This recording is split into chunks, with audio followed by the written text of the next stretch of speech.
Sudarshan news की खबर का एक बार फिर बड़ा असर हुआ है। धर्मांतरण के धंधेबाज छांगुर पीर का खुलासा करने के बाद सुदर्शन न्यूज ने उसके गुर्गों को भी एक्सपोज किया था। उन्हीं में से एक है मोहम्मद अहमद। उसी मोहम्मद अहमद का खुलासा जुलाई 2025 में सुदर्शन न्यूज ने सबूतों के साथ किया था। तब हमने वो एग्रीमेंट भी दुनिया के सामने रखा था जिसमें मोहम्मद अहमद छांगुर के काले कारोबार का पार्टनर साबित हुआ था।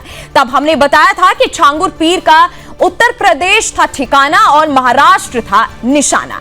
अहमद ही छांगुर का काला धन महाराष्ट्र के पुणा, लोनावला आदि स्थानों पर प्रॉपर्टियां खरीदने में लगा रहता था। इसी ने इदुल इस्लाम नाम के संदिग्ध को छांगुर से कनेक्ट करवाया था, जो पीएम मोदी और सीएम योगी के नाम और तस्वीरों का दुरुपयोग करता था। लगभग एक साल पहले बलरामपुर के जनप्रतिनिधि बब्बू ने भी मोहम्मद अहमद के पापों का खुलासा सुदर्शन न्यूज के कैमरे पर किया था। तब बब्बू ने बिंदास बोल में बताया था कि अहमद हत्या कराने के लिए शूटर भी अरेंज करवाता है। बता दें कि मोहम्मद अहमद और उसके भाई पर यूपी के अलग अलग जिलों में कई मुकदमे भी दर्ज हैं। फिलहाल यूपी एटीएस ने उस अहमद के घर नोटिस चस्पा कर दी है। 10 अक्टूबर को चस्पा हुई उस नोटिस ने अहमद को आज यानी 13 अक्टूबर तक एटीएस ऑफिस लखनऊ पहुंचकर बयान दर्ज कराने के लिए कहा है और ऐसा ना करने पर अहमद के खिलाफ कड़ा एक्शन लिया जा रहा है। फिलहाल सुदर्शन न्यूज की नजर छांगुर और उसके गुर्गों पर लगातार बनी रहेगी। एक साल पहले हमने ही विशेष बिंदास बोल करके छांगुर के एक एक पापों का सबूतों के साथ खुलासा किया था। उसके बाद 100 करोड़ का नोटिस दिए जाने के बाद भी सुदर्शन न्यूज दबाव और प्रभाव में नहीं आया और अब यूपी पुलिस ने हमारे एक एक दावे पर मोहर लगा दी है।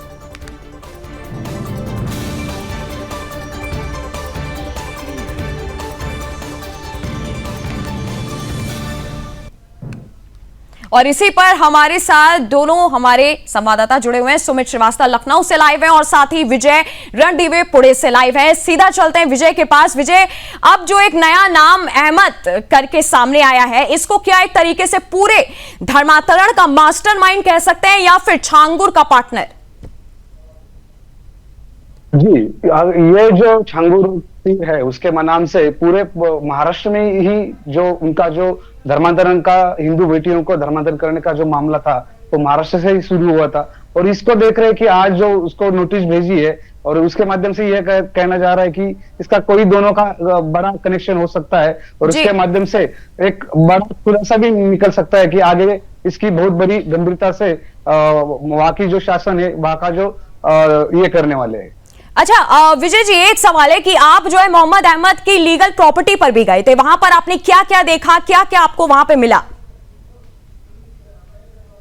जब उसकी जो लोनावला की जो प्रॉपर्टी थी उस प्रॉपर्टी के वहां पे सुदर्शन की टीम गई भी थी। वहां पे देखा गया कि वहां की जो तहसील है वो तहसील के माध्यम से वहां पे उसने जो डॉक्यूमेंट का रजिस्ट्रेशन भी किया है और जो वहां की जो जमीन है, वहां की जो जमीन है वो जमीन में पूरी तरह से बहुत बड़ी प्रॉपर्टी वहां पे निकल कर आई है और उसके आजू बाजू में जो लोग हैं वो भी बहुत पुराने से जिहादी लोग वहां पे उनकी प्रॉपर्टी है और इसके माध्यम से पुणे में लोनावला में उसकी प्रॉपर्टी है, पुणे में और दो जगह पे उनकी प्रॉपर्टी शंका भी जता जा रही थी और पुणे से कई इलाकों में उसके फ्लैट और जो करोड़ की संपत्ति भी पाए जाने की शंका जताई गई थी। जी अच्छा विजय जी, किसके बगल में अबू आदमी की भी प्रॉपर्टी पाई गई थी, क्या पूरी जानकारी आपके पास इसको लेके?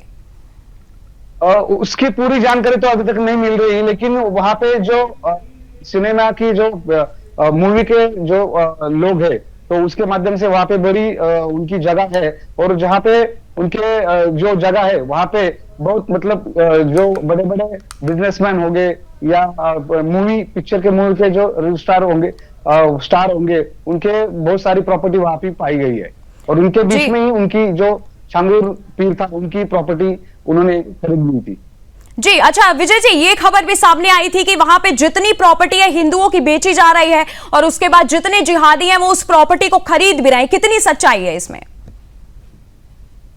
बहुत सारी जो फंडिंग होता है, फंडिंग के माध्यम से वहां की जो गरीब जो खेती करने वाले किसान है उनको पैसा दिया जाता है और उनके माध्यम से जो जिहादियों का वहां पे प्रॉपर्टी खरीदने की बहुत बड़ी साजिश वहां पे चल रही है और जो कहना चाहते हैं कि वहां पे लैंड जिहाद का भी बहुत बड़ा पैमाने से जो लोनावाला है पुणे से कई दूर में है, तो वहां पे लैंड जिहाद का बहुत सारा काम वहां पे जिहादी के माध्यम से चल रहा है।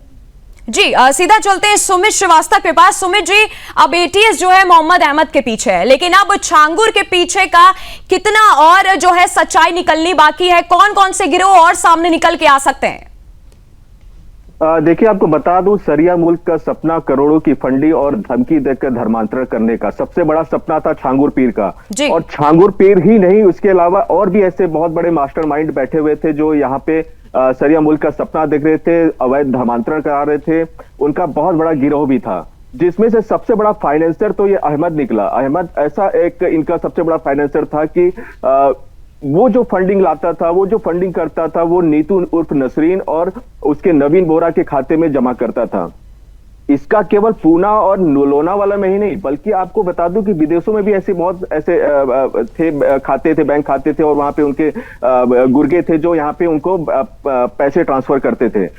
14 जुलाई को ही, 4 महीने पहले ही, हमारे जो धर्म योद्धा और प्रधान संपादक डॉक्टर सुरेश चौड़कर जी ने इसको प्रमुखता से दिखाया था बिंदास बोल में, और मोहम्मद अहमद को मतलब ये बताया भी था कि सबसे बड़ा फाइनेंसर है छांगुर पीर का। और इस पे भी एक मोहर लग गई है। एटीएस ने अपने चार्जशीट में एक दाखिल किया है एनआईए कोर्ट में। और बता दें कि केवल एक सुदर्शन न्यूज नहीं, सुदर्शन न्यूज को फॉलो करने के लिए, इसकी खबर को पुष्टि करने के लिए सारे चैनल भी इसके पीछे पड़े हैं कि ये खबर कहां से निकली, कैसे निकली, और हर एक चैनल उस खबर के पीछे जा रहा है। तो ये कह सकते हैं कि जितनी खबरों पे सुदर्शन न्यूज ने अपनी मोहर लगाई, वो सब सच सामने बाहर आ रहा है। और ये सबसे बड़ा सच ये है कि जो इस छांगुर पीर का सबसे बड़ा फाइनेंसर था अहमद, वो भी अब एटीएस के निशाने पे आ गया है। और आपको बता दूं कि पूना और लोनावाले में जितनी भी प्रॉपर्टियां खरीदी थी, केवल ये अवैध धर्मांतरण करने के लिए ही प्रॉपर्टियां खरीदी जा रही थी। केवल उत्तर प्रदेश में नहीं, बल्कि उत्तर प्रदेश के अलावा महाराष्ट्र में भी थी।